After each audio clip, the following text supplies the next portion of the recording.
Arti kaget, ternyata yang di depan Harti ini adalah kuntilanak. Akan tetapi memunggungi Harti. Jadi kuntilanak tersebut ini menghadapnya ini ke depan, ke arah luar, bukan ke arah dalam rumah.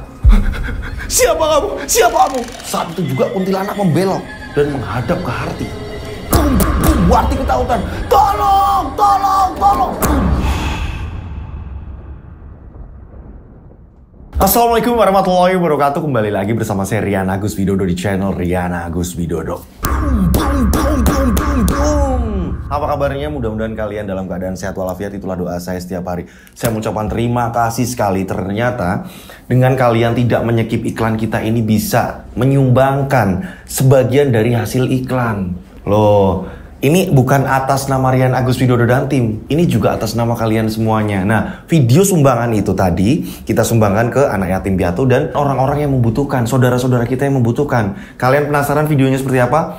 Ada sebelum tayangan ini, jadi kalian bisa nonton gitu ya. Sebelum tayangan ini kalian di bawah video ini ada, kalian tonton gitu. Ada itu gitu. Itu bukti bahwa saya bikin channel ini agar berguna untuk sesama gitu. Pastikan semuanya udah absen, namanya siapa, kotanya di mana. Dan mohon dimaafkan kalau akhir-akhir ini saya balas di kolom komentar agak sedikit telat. Karena apa? Memang lagi padat banget ya, jadwalnya lagi padat banget, mohon dimaklumi. Akan tetapi nanti akan saya balas satu persatu. Mohon bersabar ya. Untuk cerita kali ini kiriman dari subscriber juga sama, masih ada seorang perempuan yang dimana dia diusir dari keluarganya karena dia ini adalah seorang anak angkat. Akan tetapi setelah anak angkat ini diusir, dia ini menempati rumah barunya justru mengalami banyak teror. Gak hanya itu, teror yang terus menimpanya mengakibatkan kebutaan. Jadi anak angkat ini jadi buta saking seringnya diteror. Dan lebih parahnya lagi, anak angkat tersebut ini adalah seorang wanita dan disetubuhi oleh jenazah. Disetubuhi oleh jenazah. Bukankah jenazah kalau udah mati ya udah? Dan perempuan tersebut merasakan berhubungan badan dengan jenazah. Ini perbuatan dari orang tua angkatnya atau dikarenakan hal lain? Seperti apa ceritanya? Kalian udah penasaran semuanya? Tak perlu lama-lama lagi. Kita langsung saja menuju ceritanya.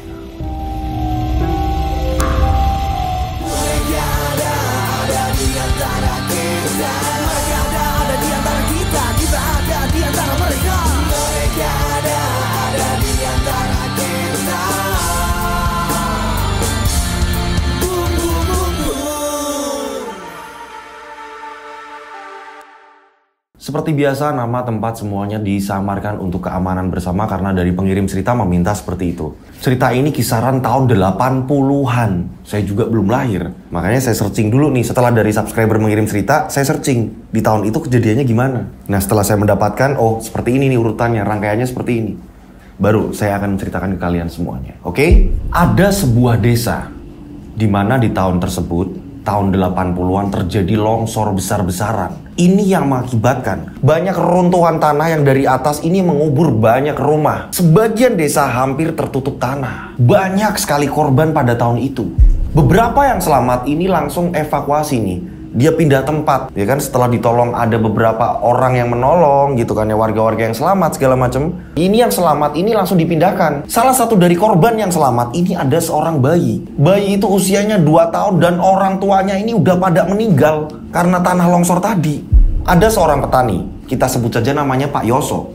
Dia ini beda desa, tetangga desa, akan tetapi karena tahu desa sebelahnya ini sedang ada bencana, dia ini mencoba untuk menolong. Nah, Pak Yoso ini melihat bayi tersebut, yang usianya 2 tahun. Bayi ini nangis, bayi ini perempuan. Pak Yoso yang seorang petani ini langsung membawa bayi tersebut. Istrinya yang sedang menyalakan tungku pawon untuk memasak tiba-tiba kaget mendengar suara tangisan bayi. Loh, kok ada suara tangisan bayi? Ternyata emang bener, Pak Yoso dari luar ini masuk ke dalam langsung teriak-teriak manggil istrinya. Bu, Bapak nemuin bayi, Bu. Bapak nemuin bayi, Bu. Ini kondisinya seperti ini.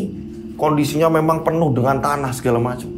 Ya ampun Pak, kasihan bayi ini Pak. Langsung bayi tersebut dibersihkan. Bayi tersebut dibersihkan, dirawat segala macam ya kan, sampai udah bersih. Istri dari Pak Yoso, kita sebut saja Bu Nur, pada saat itu ngomong sama Pak Yoso, Pak ini anak siapa? Bapak juga nggak ngerti Bu. Warga kita hanya sebisa-bisanya nolong dan Bapak menemukan bayi ini, Bu. Pak, kita kan menikah sudah lama dan belum ada keturunan. Iya, Bu, Bapak udah mikir seperti itu. Bayi ini semoga bisa memancing agar kita mendapatkan keturunan, Bu. Iya, Pak. Kita beri nama siapa ini, Pak? Pada saat itu mereka memikirkan nama. Kita sebut saja namanya Harti. Bayi tersebut ini namanya Harti. Harapan dan titipan.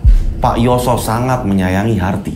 Pak Yoso ini selalu menggendong Harti. Karena apa? Mereka menikah sudah lama, belum juga dikaruniai putra atau putri. Ini yang membuat ketika mendapatkan bayi, sangat sayang sekali Pak Yoso. Begitu juga dengan Bu Nur, istri dari Pak Yoso. Juga sering gendong, dicium-cium lah, dipamerin ke tetangga-tetangga. Mereka seneng. Singkat cerita, berjalannya waktu, Harti yang selalu dimanjakan, tiba-tiba semuanya berubah ketika Harti ini usianya sudah menginjak 5 tahun. Lah kok berubah, Mas? Berubahnya, jadi Bu Nur ini akhirnya hamil. Ini yang saya kadang-kadang gak mudeng ya. Ini hubungannya apa ya buat teman-teman yang tahu? Monggo silakan komentar di bawah. Kita ini orang Jawa, saya orang Jawa gitu kan ya. Nah, ini sering ada yang namanya pancingan gitu ya, Dok ya. Kayak apa buat pancingan, kayak ngadopsi anak, terus akhirnya istrinya hamil gitu. Nah, di tempat saya ini masih berjalan sampai sekarang ini. Dengan lahirnya anak kandung Pak Yoso, ini tiba-tiba berubah drastis. Kasih sayang ke Harti ini langsung berubah. Harti yang usianya 5 tahun langsung udah dibiarkan begitu saja. Mau main, mau pulang, mau kemana terserah. Bu Nur ini benar-benar menyayangi anak kandungnya. Lupa akan Harti. Nah, Pak Yoso ini bilang, Bu, jangan dibeda-bedakan. Berkat Harti, ibu ini bisa hamil. Udahlah Pak, emang takdirnya kayak gini kok. Bu Nur bilang seperti itu. Nah, ternyata setelah kelahiran anak pertama, Bu Nur ini gampang hamil. Mudah sekali hamil. Selang berapa tahun hamil lagi, selang berapa tahun hamil lagi, selang berapa tahun hamil lagi. Bum bum sampai anak kelima. Jadi kalau digabungin sama si Harti ini ada 6 anak. Akan tetapi lahir kelima anak ini, Harti ini tambah jauh sekali. Kasih sayang Bu Nur bener-bener jauh. Kecuali Pak Yoso. Pak Yoso benar-benar tidak pernah membedakan antara anak kandung dan anak open. Kalau di tempat saya ini anak titipan, anak open. Gak cuma itu. Selain Bu Nur bersikap beda terhadap Harti, Harti ini sudah disuruh untuk ngomong adik-adiknya. Kurang lebih usia Harti ini sudah 15 tahun. Harti ini ngomong banyak adik-adiknya. Gak cuma perbedaan dari mulai lauk, dari mulai kasih sayang, dari mulai apapun udah mulai beda. Ini Bu Nur sekarang gampang banget mukul Harti. Ketika Harti salah, Harti pun langsung dipukul. Hingga membuat Bu Nur ini sering berantem dengan Pak Yoso. Karena apa? Pak Yoso sering melihat kalau Bu Nur ini terhadap Harti ini kejam. Pernah suatu ketika paling parah, Bu Nur ini menyuruh Harti, Harti, ibu nitip adikmu yang paling kecil itu digendong. Nggih, Bu.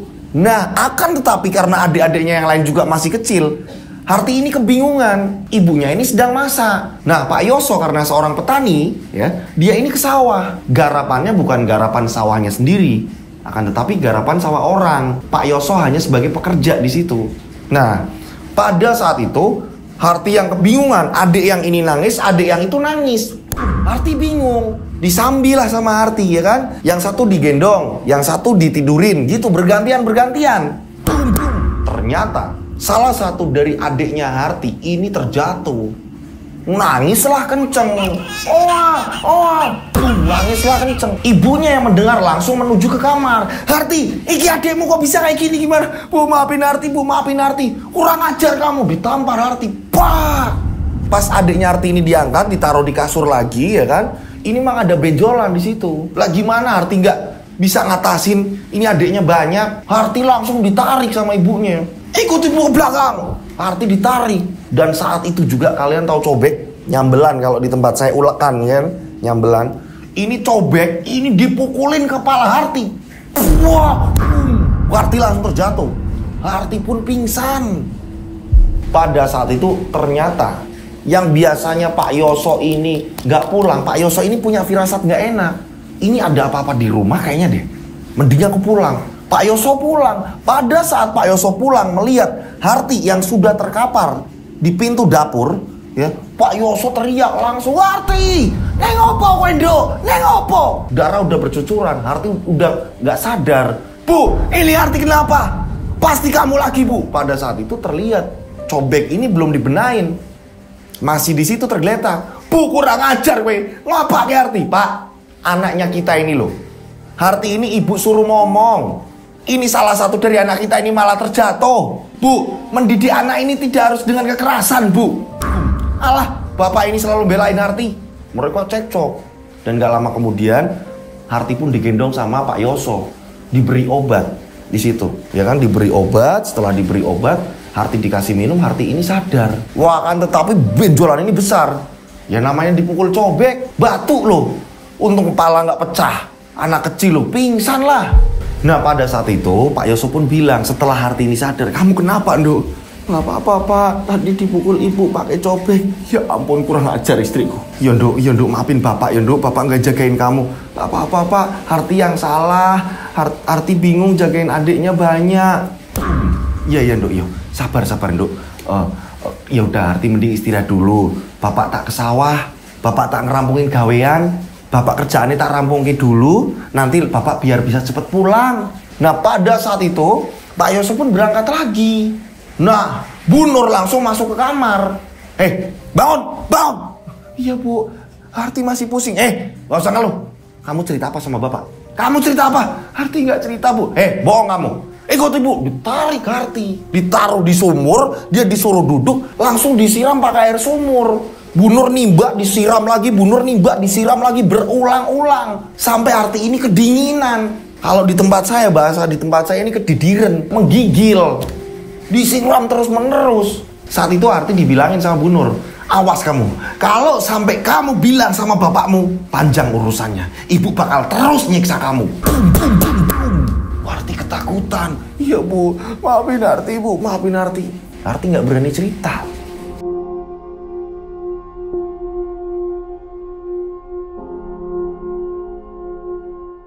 Singkat cerita, berjalannya waktu, pekerjaan Pak Yoso ini tambah banyak. Dari juragannya ini meminta garapan-garapan sawahnya ini agar diselesaikan dengan cepat. Nah, karena Pak Yoso usianya ini sudah tidak muda lagi, ini membuat Pak Yoso ini sering jatuh sakit. Pak Yoso kadang memaksakan untuk berangkat, akan tetapi tenaga yang sudah tidak muda lagi membuat Pak Yoso ini kalah.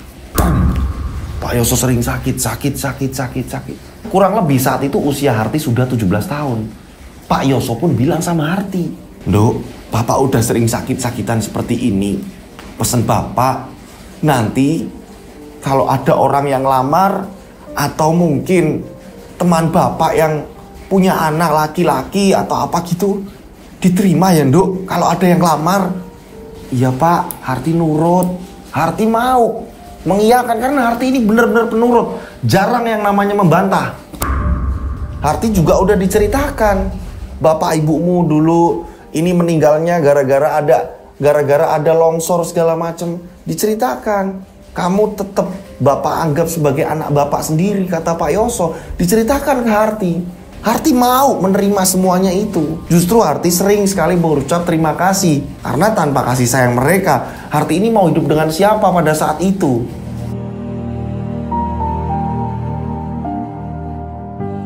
Pada suatu hari, Harti ini diperintah sama ibunya.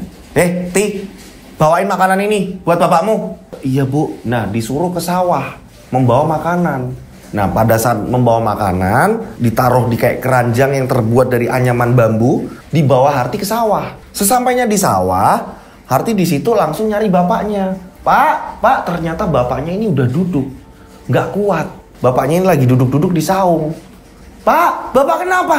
Nggak apa-apa. Saat itu juga bapaknya ini diselamatkan oleh seorang pemuda. Dia juga seorang kulitani juga di situ, pekerja juga di situ, ngerjain sawah. Nah, pada saat itu Pak Yoso bilang sama Harti, makannya taruh sini aja Nduk, nggak apa-apa. Bapak nggak apa-apa, ora apa-apa, nggak apa-apa. Makanlah bareng di situ. Nah, Pak Yoso bilang sama pemuda itu. Pemuda itu sebenarnya nasibnya sama Harti.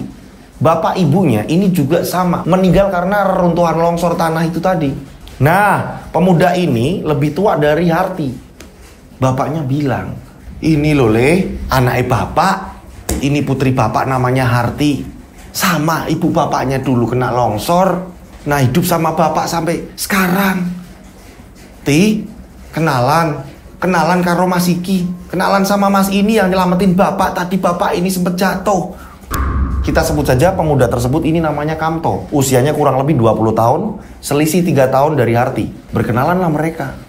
Setelah berkenalan, makan segala macam di situ bareng. Hingga pada akhirnya, singkat cerita, mereka pun dinikahkan. Jadi kalau zaman dulu ini sangat mudah. Seorang perempuan kayak gitu, ini nggak bisa nolak. Langsung harus sesuai dengan keinginan orang tua. Pada zaman itu, mereka pun menikah. Setelah mereka melangsungkan pernikahan yang sangat sederhana sekali, Bu Nur ini seneng.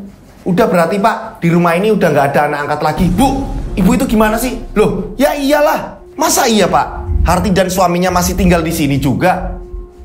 Ibu nggak mau lah. Rumah kita ini kecil, anak-anak kita banyak.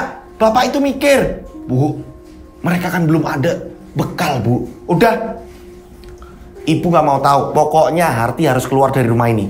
Karena kan udah menikah Pak. Harti mendengar, begitu juga dengan Kamto, suaminya.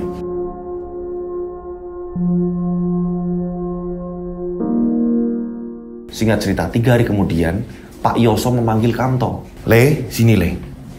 Bapak ada tabungan. Tapi jangan ngomong sama ibu. Ini pegang. Lah, gak usah Pak, gak apa-apa. Ini buat bekal kalian. Buatlah rumah, berjuanglah. Bapak nitip Harti. Mungkin tugas Bapak sudah selesai, Le. Bapak juga sering sakit-sakitan.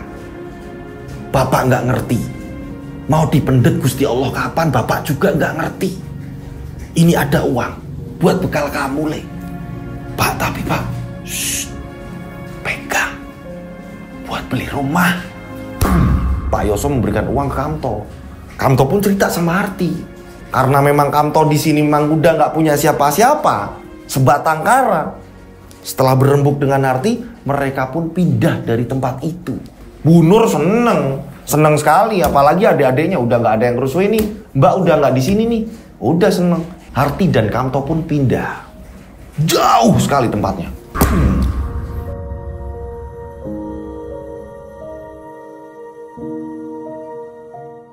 Dan pada akhirnya mereka pun merantau, membeli tanah yang jauh dari pemukiman. Ini adanya ini di sebuah lereng. Mereka membuat gubuk, membeli sebidang tanah dari seorang buruh tani juga. Kita sebut saja namanya Pak De Bekti. Pak De Bekti yang mempunyai tanah di situ, dan pada akhirnya mereka membelinya, membuat gubuk di situ, memulai hidup dari nol. Nah, pada saat itu Kamto pun melanjutkan bertani di sana. Ini pun ikut sama Pak Bekti. Pak Bekti kerja dengan juragan siapa? Oh, kalau saya kerja sama juragan ini. Disinilah Kamto juga ikut kerja di situ. 3 hari mereka menempati gubuknya. Semua terbuat dari anyaman bambu, hanya 1 kamar dan belakang ini dapur. Ada ruang tengah, itu pun sangat kecil sekali. Sisa dari ruangan itu. Kamto sendiri kalau pulang dari sawah, ini kurang lebih jam 5:30 maghrib.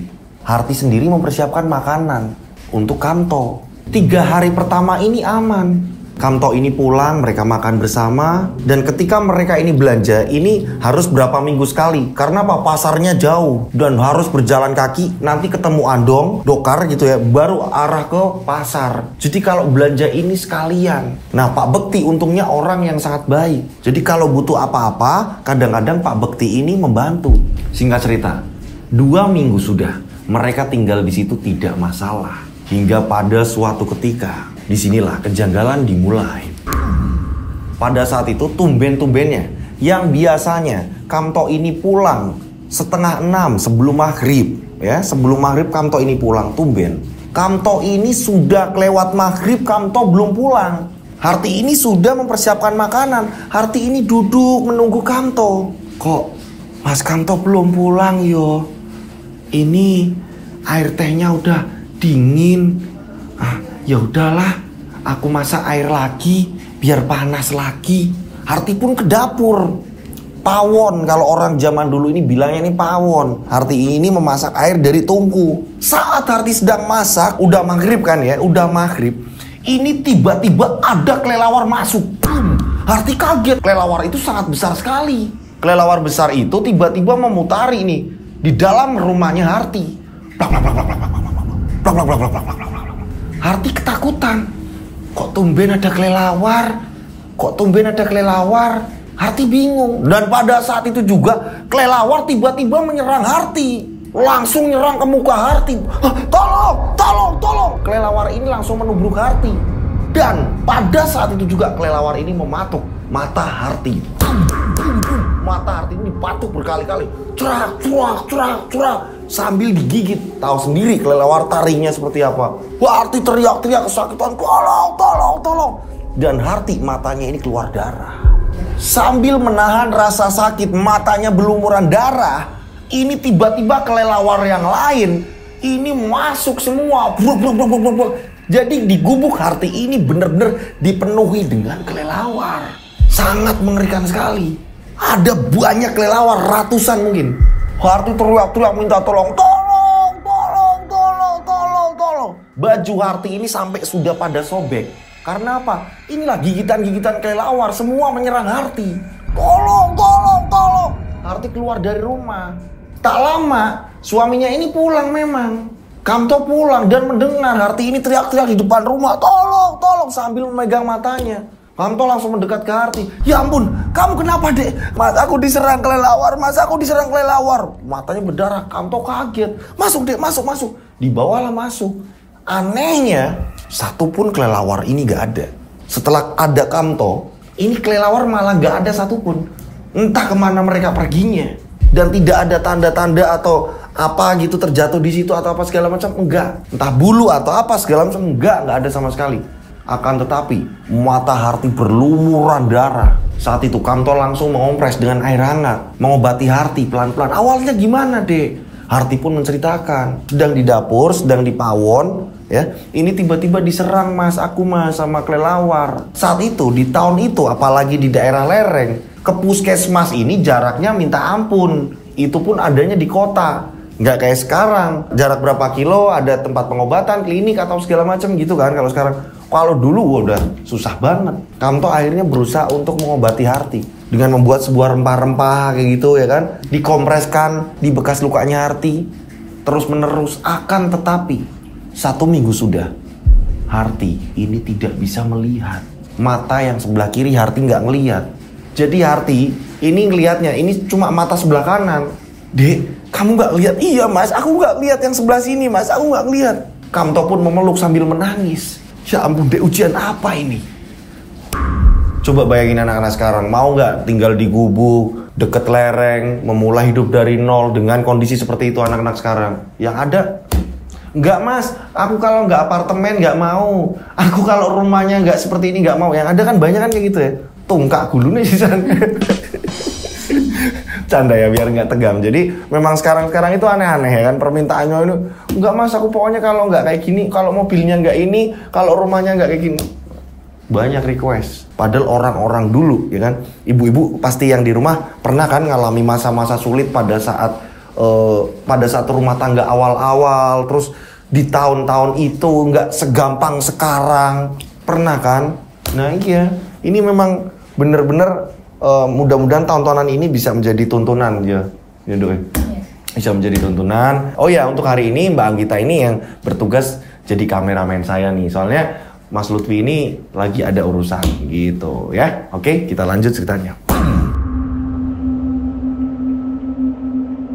Singkat cerita, berapa hari kemudian tumben-tumbennya Kamto yang pulangnya ini selalu maghrib. Ini Kamto pulang cepet, jam 4 sore Kamto udah pulang. Harti sampai bingung, kok tumben mas? Udah pulang? Iya dek, kerjaan tumben hari ini cepet. Akhirnya Kamto pun langsung duduk di situ. Harti pun langsung mau membikinkan minum. Seperti biasa harus merebus air. Nah, tempat Harti untuk menampung air ini menggunakan gentong. Kayu ditata, dinyalakan, ya. Udah mulai nyala, panci ini ditaruh, barulah Harti ini mau mengambil air dari gentong. Akan tetapi, gayung yang pertama ia gayungkan ke dalam air gentong tersebut, ini isi gayungnya ini penuh dengan kelabang. Mas. Nah, Kamto yang sedang duduk-duduk mendengar. Istrinya teriak-teriak. Saat Kamto ke belakang ternyata bener. Kamto juga melihat ada banyak kelabang di gayung yang dari batok kelapa tadi. Lempar dia, dilempar sama Kamto. Saat itu juga Kamto langsung mengangkat gentong tadi dan ditumpahkan. Kamto ini ngecek, bener gak isinya kelabang semua. Dan saat Kamto ini numpain, bener. Isinya kelabang semua. Ada air, ada juga kelabangnya. Mas, kok kayak gini ya mas? Saya kok bingung mas, hidup di sini kayak gini. Kok ngeri ya mas, sabar yo dek. Iya mas, yo adek mau sabar. Tapi kok ngeri yo mas. Iya dek, namanya juga deket hutan. Iya mas, mana dek sering sendirian. Yo wes lah, nggak apa-apa mas. Harti ini mencoba sabar, mencoba tabah dengan kondisinya yang seperti itu. Nah, singkat cerita, tak lama setelah kejadian ada kelabang tersebut, ternyata tak jauh dari mereka ada sebuah perkampungan yang sama di lereng juga. Ini terjadi longsor lagi, akan tetapi tidak parah. Nah, mungkin ini kayak hewan-hewan ini pada berpindah-pindah, mungkin seperti itu. Ini yang membuat akhirnya yang Harti tempatin ini menjadi persinggahan hewan-hewan yang berpindah ketika ada longsor.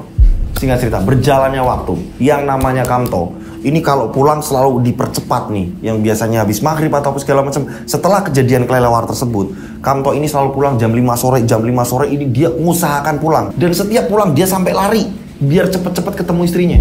Berjalannya waktu, ini akhirnya Harti pun hamil. Kurang lebih ini udah 5 bulan mereka di situ. Harti pun hamil. Dengan adanya Harti hamil, di sini ada kebingungan juga nih. Kebingungannya kenapa? Dari tanah longsor tadi, ini merusak persawahan-persawahan warga. Sehingga Kamto ini kehilangan mata pencarian. Kamto ini bingung akan pekerjaannya. Karena sawah yang Kamto garap bersama Pak De Bekti, ini keuruk tanah. Mereka bingung. Singkat cerita, Kamto pun cerita sama istrinya, kondisinya seperti ini, Dik. Iya ya mas, tapi aku hamil lagi ya mas, ini gimana? Kamto berpikir, ini gimana, aku harus nyari uang kemana lagi? Nah, pada suatu ketika, ya, Kamto bertemu dengan sahabatnya di jalan. Sahabatnya ini tinggal di kampung Kamto yang awal, yang pernah terjadi longsor. Justru malah kampungnya ini malah dekat kampungnya Harti yang dulu. Sahabatnya Kamto ini, kita sebut saja namanya Hasan. Mereka cerita-cerita. Ternyata Hasan selama ini tidak terlihat. Hasan ini kerja di laut. Kalau di tempat saya namanya miang. Jadi kayak pelayaran gitu, nyari ikan di tengah laut. Mereka berlayar menjadi seorang nelayan, nyari ikan di tengah laut. Nanti pulangnya ini nggak nentu. Kadang sebulan sekali, kadang 2 bulan sekali, kadang 3 bulan sekali. Naruh ikan, balik lagi segala macam. Seperti itu. Kamto pun cerita sama Hasan. Kamu udah lama di situ, San? Ya udah. Lah terus gimana? Kamu mau ikut? Ya aku mau ikut, tapi aku harus cerita dulu sama istriku. Aku harus bilang dulu sama istriku. Karena kan kalau kayak gitu kata kamu, paling cepet ini pulangnya ini kadang 2 bulan, kadang 3 bulan. Lah memang kayak gitu kok. Ya wes, kamu cerita dulu sama istrimu. Pada akhirnya Kamto pun cerita sama istrinya. Dek, boleh nggak dek? Kalau mas ini kerjanya ini agak jauhan. Loh, mas mau kerja di mana toh? Dek, gimana lagi kondisinya seperti ini? Ini nggak mungkin secepat kilat sawah itu bisa diurus terus langsung digarap lagi. Nggak mungkin deh. Mas memang harus pergi dari sini. Tapi ya juga mas kepikiran kamu. Mas mau kerja di mana sih mas? Jadi gini deh. Mas itu ketemu Hasan. Hasan ini dulu sekampung sama mas. Sebenarnya rumah Hasan ini nggak jauh dari tempat kamu. Akan tetapi dia ini jarang pulang. Dia ini kerja di tengah laut. Apa mas? Di tengah laut? Iya, dia ini ya mungkin bisa dikatakan kayak seorang nelayan.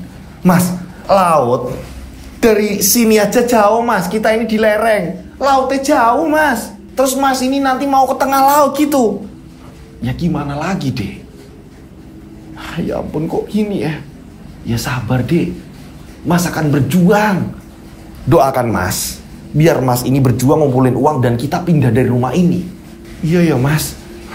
Adik juga nggak mau mas kalau lama-lama di sini. Adik takut mas. Bukan gimana-gimana. Bukan adik nolak hidup di sini, enggak. Kalau ada temennya mungkin adik berani mas. Tapi kalau sendirian seperti ini, terus menerus diteror longsor, diteror hewan-hewan, adik ini takut mas. Ya udah doain mas. Yang penting mas ini minta restu dulu kamu. Hingga pada akhirnya Harti memberikan restu. Akhirnya dengan berat hati, gak bisa ninggalin istri ya, mau gak mau, Kamto pun akhirnya berangkat, berlayar, ikut dengan Hasan. Pergilah mereka. Istrinya ditinggal. Singkat cerita, 2 minggu kepergian Kamto berlayar. Harti di rumah sendirian. Dia ketakutan. 2 minggu ditinggal suaminya. Dan pada suatu malam, Harti ini sudah tertidur. Tiba-tiba Harti ini merinding. Bayangin, kita lagi tertidur tiba-tiba merinding. Harti terbangun. Ada apa ini? Akan tetapi mata ini sulit terbuka. Harti benar-benar ngantuk. Dan tak lama kemudian Harti mendengar suara burung hantu. Saat Harti mendengar suara burung hantu, Harti ini mencari. Di mana ya? Di mana? Barulah Harti ini terbangun. Dengan satu matanya yang masih bisa melihat, Harti ini mencari. Di mana ya? Suara burung hantu itu di mana? Ternyata suara burung hantu itu berada di atas kamarnya. Jadi bagian atas gubuk itu memakai bambu juga kan, bagian atapnya. Dan disitulah burung hantu itu menangkring. Saking ketakutannya Harti ini langsung buru-buru keluar. Bangun dan langsung keluar. Nyari bambu untuk mengusir burung hantu tersebut. Harti langsung keluar tengah malam. Harti mencari bambu. Dan kebetulan di samping rumah ini ada bambu yang biasa untuk dia menjemur pakaian. Diambillah bambu tersebut. Harti masuk lagi ke dalam rumah. Dan posisinya ini kan gak listrik. Ini hanya memakai lampu minyak, lampu api dari minyak, lampu minyak. Kalau di tempat saya lampu teplok. Saat itu juga Harti mencoba untuk mengusir burung hantu tersebut. Dia usir dengan bambu itu. Pergi dari sini, pergi dari sini. Nah, pada saat itu burung hantu pun terbang. Akan tetapi terbangnya ini justru malah ke bawah. Burung hantu itu terbang ke bawah, dia berhenti di tanah. Karena dasar rumahnya ini juga memakai tanah. Saat itu juga dengan bambu yang ia pegang, gala yang ia pegang, langsung dipukulkan ke burung hantu tersebut. Buak, buak, buak. Burung hantu itu tidak melawan dan mati. Boom! Burung hantu itu mati. Harti langsung membuang burung hantu tersebut. Dibawa keluar lalu dibuang. Tak jauh dari rumah Harti ini ada sungai. Dibuang di situ. Tengah malam loh. Perempuan sendirian tinggal di lereng. Harti berjuang dengan satu matanya. Kondisi lagi hamil. Harti langsung buru-buru masuk ke rumah lagi. Singkat cerita, hari-hari Harti benar-benar sepi. Adanya cuma Pak De Bekti. Harti, mau titip beli beras nggak? Iya Pak De, ini tapi belum bisa beli banyak Pak De. Soalnya yang makan cuma saya. Oh ya udah nggak usah, disimpan aja uangnya. Pak De Bekti itu baik. Jadi yang ngasih makan, kadang beliin apa, ini Pak De Bekti. Rumahnya memang tidak jauh, ya, memang tidak jauh dari tempat Harti. Akan tetapi Pak De Bekti semenjak Kamto ini tidak bekerja bareng, ini yang membuat Pak De Bekti ini jarang ke rumah. Dulunya semenjak ada Kamto sering sekali, tapi karena Kamto sudah tidak di rumah, Pak De Bekti hanya datang ke situ, memberi makanan Harti, setelah itu pergi. Hingga pada suatu hari, saat Harti ini sedang di dapur, dia sedang memasak air. Ini sore menjelang maghrib, tiba-tiba Harti mendengar ada suara ketokan pintu. Dan ada kata-kata Dek. Dek, Assalamualaikum. Dek, Dek. Tak, tak, tak, tak. Dek, Dek. Harti senang. Loh, kok suara Mas Kamto? Harti langsung lari. Pada saat itu Harti membuka pintu. Ya pintu yang terbuat dari anyaman bambu juga. Cekrek, dibuka sama Harti. Harti kaget, ternyata yang di depan Harti ini adalah kuntilanak. Akan tetapi memunggungi Harti. Jadi kuntilanak tersebut ini menghadapnya ini ke depan, ke arah luar, bukan ke arah dalam rumah. Siapa kamu? Siapa kamu? Saat itu juga kuntilanak membelok dan menghadap ke Harti. Harti ketakutan. Tolong, tolong, tolong. Ternyata Harti ini tertidur di pawon, di dapur. Hah? Aku mimpi. Aku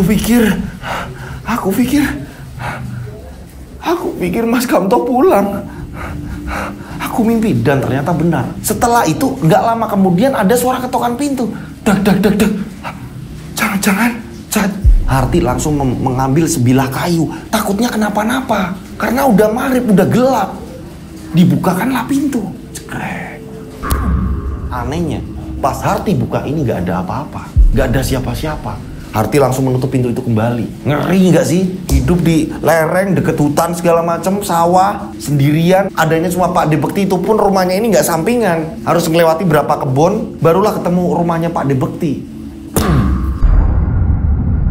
Tak hanya itu, Harti ini sering bermimpi.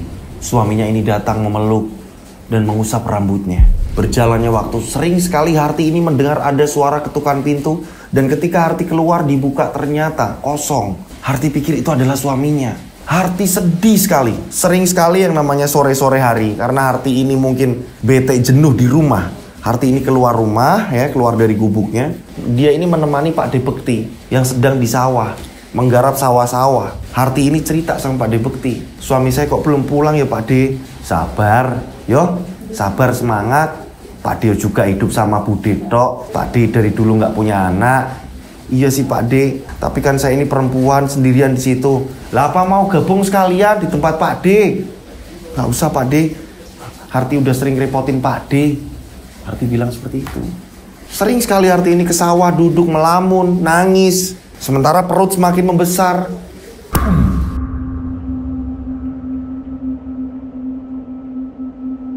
Singkat cerita, pada pagi hari Harti ini sedang jemur pakaian. Ini tiba-tiba telinga Harti kembali mendengar ada sebutan D. Dek, Mas pulang, Dek, Mas pulang. Harti tidak menghiraukan. Sudahlah, itu mungkin ilusiku yang kesekian kalinya. Dek, Mas pulang. Dek, Dek, kamu diam saja, Dek. Barulah Harti menengok. Dan ketika Harti menengok, ternyata emang bener. Kamto ini pulang dengan tentengan, banyak tas di situ. Juga ada karung-karung beras di situ. Dek, Mas pulang. Dek, Mas pulang. Mas, benar kamu Mas? Apa hanya ilusiku lagi Mas? Enggak Dek, ini Mas. Oh, akhirnya dipeluk. Udah bukan halusinasinya lagi, ini bener-bener Kamto. Kamto pulang. Boom. Mas pulang Dek, Mas pulang. Ditinggal udah berapa bulan itu Harti? Kurang lebih 3 bulan berarti Harti ini di rumah sendirian. Beras langsung dimasuk-masukin. Makanan-makanan apa segala macam dimasuk-masukin. Harti seneng sekali. Mas, selama kamu nggak di rumah, aku sering sekali Mas. Aku sering sekali mendengar suara kamu, akan tetapi ternyata bukan kamu. Udahlah, yang penting kali ini Mas sudah pulang. Seneng Harti. Dek, gimana kabar bayi kita Dek? Ini Mas, ini Mas. Nah, Kamto ini mengelus perutnya. Sampai sempat berhubungan badan segala macam pada hari itu. Dan Kamto pun bilang, Dek, bertahan lagi setengah tahun. Apa Mas, setengah tahun lagi? Iya Dek, biar kita ini bisa pindah dari sini. Mas ini sedang nabung. Mas sengirit-ngiritnya, biar kamu dan Mas dan anak Mas ini nantinya hidup enak. Nggak hidup di tempat seperti ini Dek. Iya Mas, bertahan ya Dek ya, bertahan. Harti disuruh bertahan lagi, setengah tahun lagi. Kamto pun akhirnya berapa hari kemudian berpamitan. Karena apa? Harus berlayar lagi. Kamto pun pergi lagi. Anehnya, setiap ada Kamto, ini tidak ada kejanggalan apapun. 1 minggu setelah Kamto ini pergi, di sini Harti kembali diteror. Harti sedang tertidur, tiba-tiba Harti mendengar ada suara makhluk kesakitan merintih. Akan tetapi Harti nggak tahu makhluk apa itu.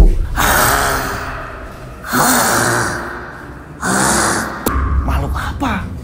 Harti terbangun. Saat Harti terbangun, lihat ini nggak ada apa-apa di ruangan-ruangan. Harti nggak lihat apa-apa. Harti kembali lagi masuk ke kamar. Akan tetapi setelah Harti merebahkan badan, tiba-tiba dari atap ini ada kelelawar yang besar. Ini tiba-tiba langsung menyerang Harti. Kelelawar itu besarnya ini juga 2 kali Harti.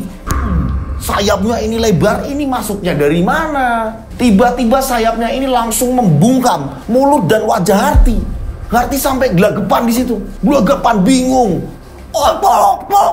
Kelelawar terus menyerang. Dan pada saat itu Harti berusaha sekuat mungkin berontak. Dan tiba-tiba Harti ini ada mendengar suara. Ini seorang kakek-kakek dengan mengatakan, "Aku njaluk bayimu, aku njaluk bayimu, aku menginginkan bayimu." Sebisa mungkin Harti berdoa dan bangkit dari situ. Harti bisa berhasil lolos, lepas dari kelelawar itu. Harti lari ke tempatnya Pak De Bekti. Ketok-ketok pintu, Pak De, tolong saya Pak De. Tengah malam loh Bain. Pak De Bekti akhirnya keluar. Ono pondo. Pak De, izinkan Harti di sini Pak De, izinkan Harti di sini. Iyo ning opo? Lungguh. Loh, muka kamu kenapa? Jadi kayak ada cakaran, bekas cakaran. Tadi ada kelelawar ini besar sekali Pak De masuk ke kamar dan mencengkeram Harti Pak De. Wis, neng kene wae. Di sini saja, di sini aja. Disuruh di tempatnya Pak De bekti.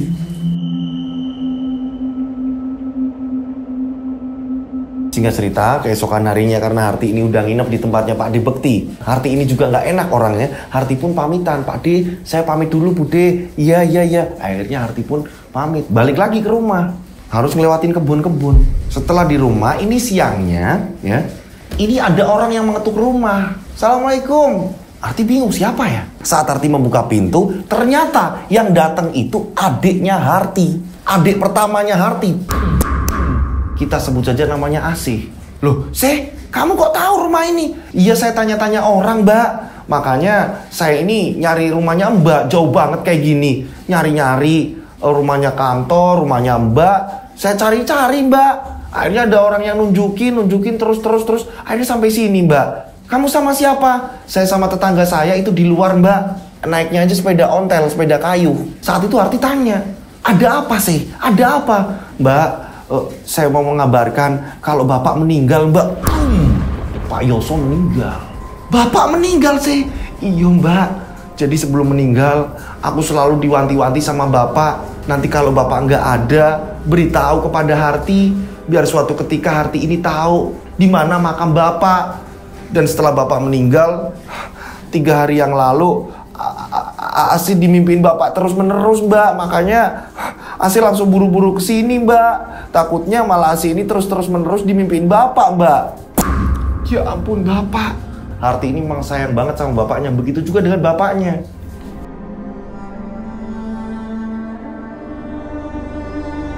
Nah, hingga pada akhirnya Harti memutuskan, dengan perut yang semakin besar, memutuskan untuk pergi ke kampung Harti yang lama. Di situ Harti takziah, datang ke makam bapaknya di situ. Bapak angkat ya kan, berarti Pak Yoso ini. Harti di situ berdoa, sedih di situ kehilangan orang yang ia sayang. Nah, pada saat itu Bu Nur itu bilang, piye saiki? Ya ini Bu, ini sebentar lagi cucu Ibu lahir. Iya. Lah, kamu tuh piye kerjane? Kamu tuh gimana kerjanya? Mas Kamto sekarang di laut Bu, jadi nelayan. Ya pulangnya jarang Bu. Oh ya pasti. Itu bakalan nanti pulangnya lama. Sering kok yang kayak gitu Ibu udah sering denger. Iya Bu. Ibu gimana? Ya gini Ibu sehat. Adik-adikmu juga sehat. Gak lama kemudian akhirnya Harti pun pamit. Karena Harti ini gak mau ribet di situ. Sering sekali di situ Harti ini dibedakan, makanya Harti ini buru-buru pulang. Jalan kaki lagi jauh. Jalan kaki, naik andong, naik dokar, barulah ketemu kampung. Nanti baru ketemu hutan-hutan. Dia jalan lewat hutan sebentar, lewat sawah-sawah, sampai rumahnya. Kayak gitu terus-menerus. Ini kalau mau jalan itu harus kayak gitu ngelewatinnya. Nggak kayak sekarang serba terang. Gitu kan ya. Itulah perjuangannya seorang Harti.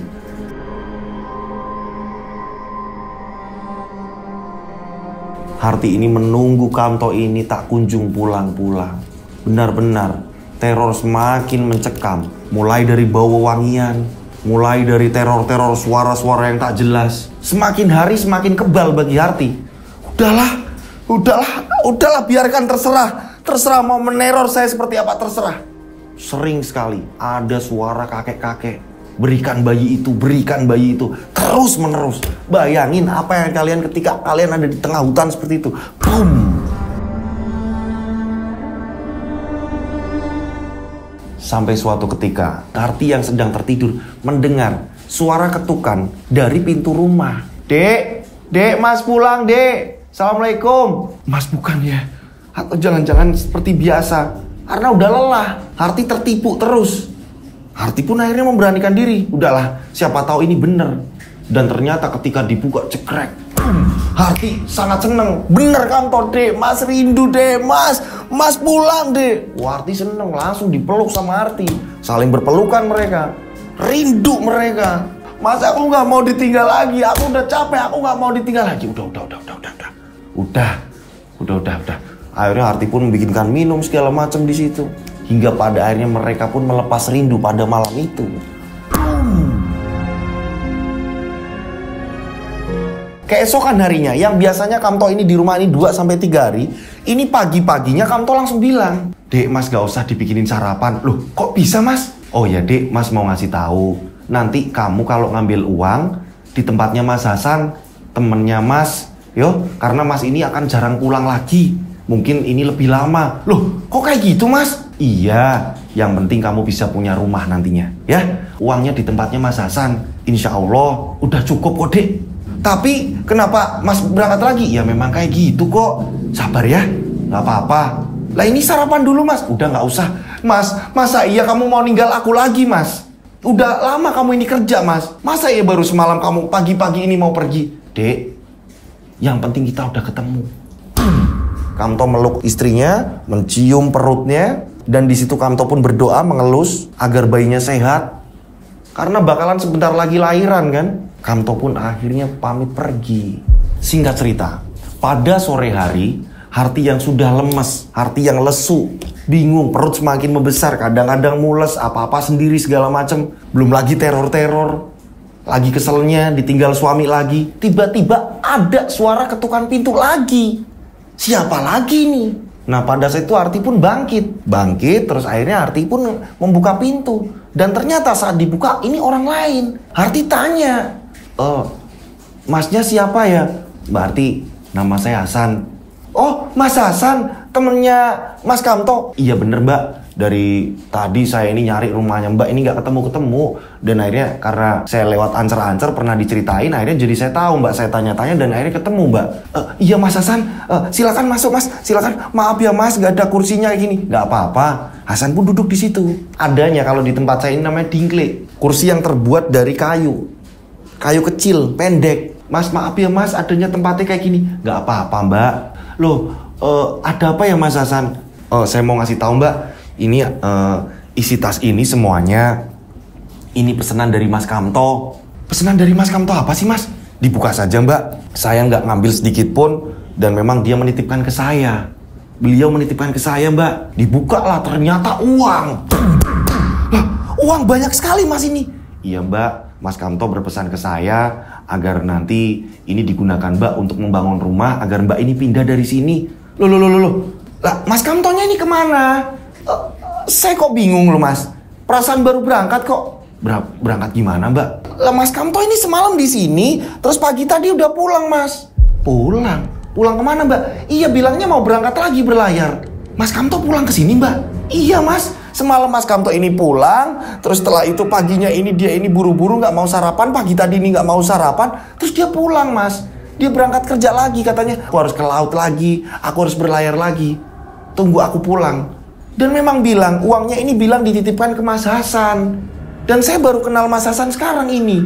Saya kasih tahu Mbak, itu berarti korin dari Mas Kamto Mbak. Apa Mas? Korin maksudnya gimana? Mas Kamto itu udah meninggal lama Mbak.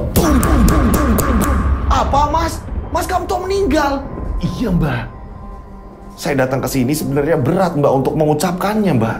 Karena Mas Kamto sepanjang perjalanan berlayar dengan saya, dia selalu bilang, selalu kepikiran sama Mbak. Ya ampun Mas Kamto meninggal gimana? Seorang semalam ini bareng saya dan pagi tadi ini keluar Mas. Baju kotornya aja aku ini lagi gerendam Mas. Aku bakalan nyuci Mas. Aku bakalan nanti ke sungai dan aku bakalan nyuci baju itu Mas. Mbak, coba dilihat lagi, bener apa enggak? Mas, masa iya sih? Sebentar saya ke dapur. Akhirnya Harti pun ke dapur, ngecek.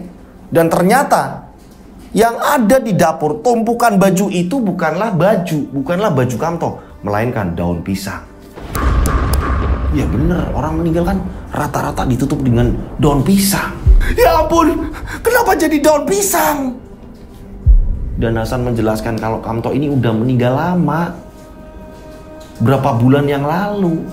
Dan di sini Hasan sempat menjelaskan, kapal Hasan dan Kamto ini sempat dipisah tugaskan. Nah terjadilah kecelakaan, kapal Kamto tenggelam. Dan semua awak kapal beserta nelayan-nelayan tidak ditemukan. Jenazahnya ini tidak ditemukan. Akan tetapi mungkin Kamto punya firasat yang sudah dalam sekali, yang udah tahu ini kayaknya ada yang gak beres di kedepannya.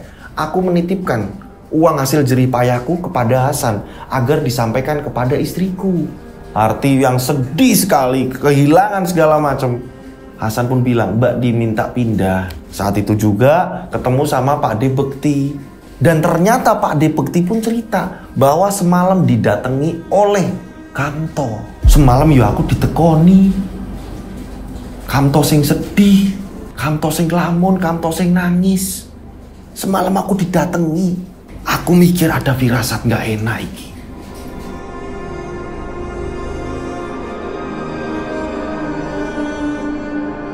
Singkat cerita, akhirnya tanah ini kembali dijual kepada Pak De Bekti. Dan Pak De Bekti pun membayar. Pak De Bekti pun tanya, kamu mau pindah kemana? Hasan menjelaskan, pesan dari almarhum Kamto, Harti harus pindah dari sini, Pak. Hingga pada akhirnya mereka pun akhirnya pindah. Malam-malam itu juga mereka pun jalan. Ya kan, mereka jalan kaki yang begitu jauh sekali. Hingga pada akhirnya setelah pagi harinya, Harti ini udah di perkotaan gitu kan ya, perkotaan udah ketemu pasar segala macam, barulah di sini Hasan nyariin tempat, ketemulah sebidang tanah. Kayaknya kalau uangnya sehitungan segini cukup. Nah, singkat cerita akhirnya Harti pun membeli rumah di situ dan dibangun kecil-kecilan. Singkat cerita Hasan pun bilang sama Harti, maukah kamu menikah denganku? Hasan bilang seperti itu. Aku nggak tega lihat perjuangan kamu. Yang setiap hari almarhum Kamto ini cerita soal kamu di rumah seperti apa sendiriannya. Hingga pada akhirnya Harti ini bilang, Harti belum bisa melupakan Kamto. Tak semudah itu, Mas. Aku lupa.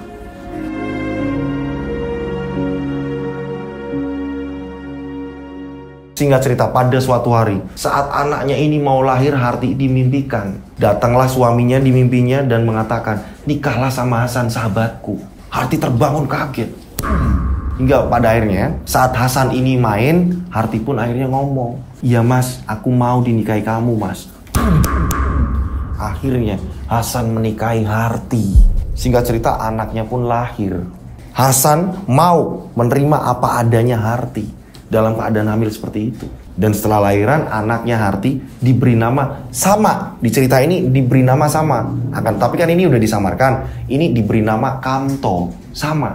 Karena Harti tidak ingin jauh dari Mas Kamto sebenarnya. Hasan menerimanya dan mereka menikah. Hasan ini membesarkan Kamto tadi, Kamto Junior. Dan berjalannya waktu, Kamto pun tumbuh besar dan berkeluarga. Sampai pada akhirnya cerita ini sampai di tempat saya. Dan cerita pun selesai. Itulah cerita perjuangan seorang Harti. Yang dimana ditinggal suaminya. Ketika suaminya pulang, di tengah perjuangannya, ternyata pada saat itu suaminya sudah tidak ada. Ceritanya sangat mengerikan sekali. Saya sempat tadi merinding gimana gitu saat ngapalinnya. Lah kok ada di tahun segitu cerita seperti ini. Di sini ada edukasi baik diambil, yang buruk pun dibuang ya. Jadi saya mengucapkan terima kasih buat pengirim cerita. Kalau ada salah-salah kata dalam saya bercerita mohon dimaafkan. Dan buat teman-teman yang udah ngirim cerita, saya juga minta maaf kalau ada salah-salah kata dalam saya bercerita. Dan buat teman-teman di rumah juga nih, kalau mau ngirim cerita masih diperbolehkan terus-menerus. Caranya gimana sih Mas ngirim cerita yang bener biar Mas Dodo ini nggak bingung, timnya Mas Dodo nggak bingung. Caranya gimana sih Mas? Caranya gampang sekali, bawa beras, gula, teh. Maaf ya, bercanda. Enggak, saya enggak ya seperti itu ya. Caranya gampang sekali, ini dikirim per paragraf atau per kalimat ya. Dikasih titik dan koma, biar saya ini nggak pusing ngapalinya ya. Ini dikasih paragraf, kalimat atau apa segala macam dipisah, dibeda-bedakan, dikasih titik dan koma. Dengan seperti itu saya paham ya. Konfliknya jelas, nama yang mau disamarkan, terornya seperti apa, penyelesaiannya seperti apa, jelas. Kirimnya kemana? Kalian bisa kirim ke DM Instagram saya @dodosinjo. Atau kalian bisa kirim ke nomor WhatsApp saya 085870433336, 3-nya 4 kali. Saya ulang 085870433336, 3-nya 4 kali ya. Oke, silakan di-save seperti biasa, dikasih nama dan nama kota kalian agar tidak ketumpuk dengan WA lain. Oke, saya berdoa mudah-mudahan penikmat channel Rian Agus Widodo ini banyak rezeki melimpah. Amin. Selalu dilindungi Allah Subhanahu wa taala. Amin. Yang belum mendapatkan jodoh segera didekatkan jodohnya. Amin. Amin.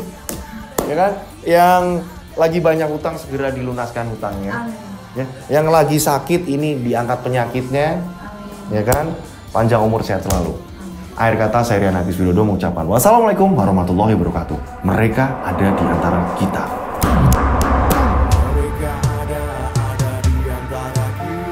Subscribe channel Rian Agus Widodo, kisah misteri. Nyalakan lonceng notif, tinggalkan komen share. Mereka ada di antara kita. Mereka ada di antara kita. Kita ada di antara mereka. Mereka ada di antara kita.